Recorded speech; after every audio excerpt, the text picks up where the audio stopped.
What's the Fluff? This episode is interesting. It's creepy. It's about John Jacob Astor, the Federal Reserve, and the Titanic, the three men who were rich enough that could stop a central banking system in the United States all went down on the same night when Titanic went down. 1910, there was this law or bill that was going through, and it was about a central banking system to happen in the United States like Europe had.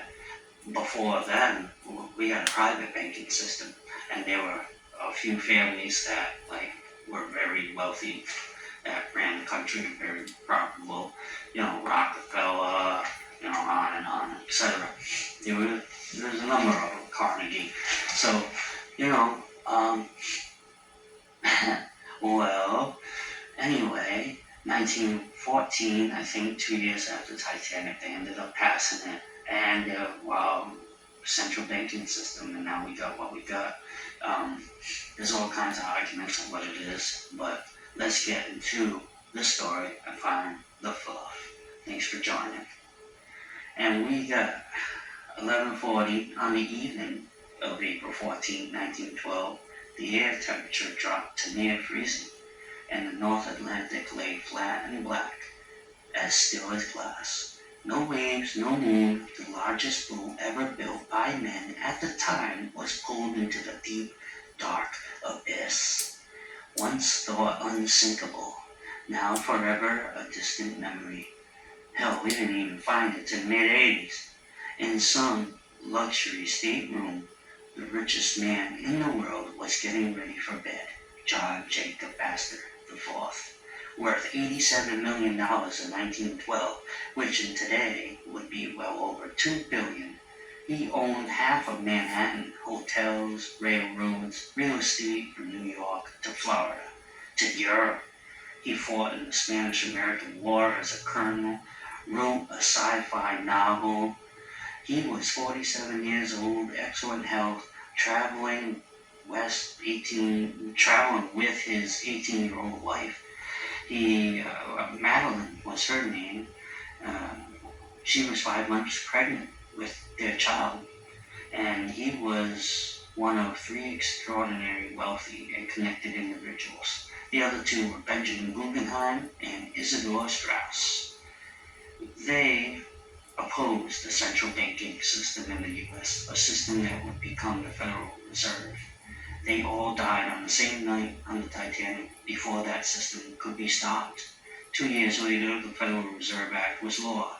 Institution, that was supposed to be protecting us, betrayed us. Winter of 1913 and went through the Senate, signed by Woodrow Wilson just before Christmas, and the men who could have stopped it was gone. The names, death, and legislation is real. The Astor family was the most powerful dynasty in American history. Astor I arrived from Germany in 1784 with nothing. Within 30 years, he monopolized the American fur trade. He brought Manhattan real estate, he bought it when it was still farmland. When he died in 1848, he was the wealthiest person in the U.S. No one came close to it. What he left behind compounded generations. By the time Astor IV was born in 1864, the Astor fortune was deeply embedded in the physical infrastructure of New York City, that it was nearly impossible to separate. Waldorf Astoria Hotel, St. Regis, thousands of realty properties across Manhattan. The family owned urban real estate per square feet. They owned more urban real estate per square feet than anyone else in the nation. Astor IV was the heir to all of it. He was a complicated man, sharp, inventive mind.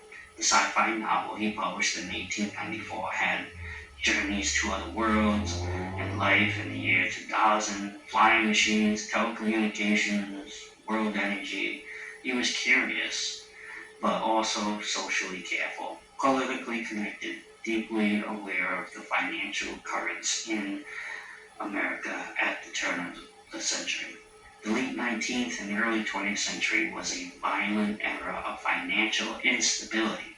No central bank, no standardized currency, no federal mechanism controlling interest rates or expanding credit in crisis. What we had instead were private banks, interlocked networks of capital controlled by a small number of families who functioned as de facto governors of American financial life. Morgan, Rothschild, Rockefeller, operating through surrogates, they owned businesses, infrastructure, all other businesses depended on them. They controlled the credit, they made expansion possible, they engineered financial panics to eliminate rivals and pass on control. That is questionable. I love the houses though. The Gilded Age stuff. Well, Morgan made everyone pool capital and refused to let them leave to save the nation one night. J.P. Morgan, man, he saved the day. He acted to save the system. A bailout. There was no mechanism for it in place to prevent a collapse. November 9th, 1910, I was talking about Jekyll Island. Well, that saw a chance for reform. Secret meeting, it was kept for 20 years. They spent 9 days writing the Federal Reserve Act, creating a central bank system, a tool for manipulation. Well, not these three men. That could have stopped it if it was done behind their backs. And, well, what do you think, man? There's a lot of crooked shit that goes down with those politicians. I did a skit about politicians being pricks, but, it's how dead on it was. Yeah, what's the fluff? What do you think? John Jacob Astor, the Federal Reserve, all going on Titanic, the three men that could have stopped it. Is there something to it? That's kind of crazy, but you never know. People with power, with money, they'll do anything. They got the means to do it, and they'll do anything to keep it, those means. So, what's the fluff? Thanks for joining. Thank you for your time. Thank you for your patience. And if you've got any great ideas, let us know below. Thank you all. Bye.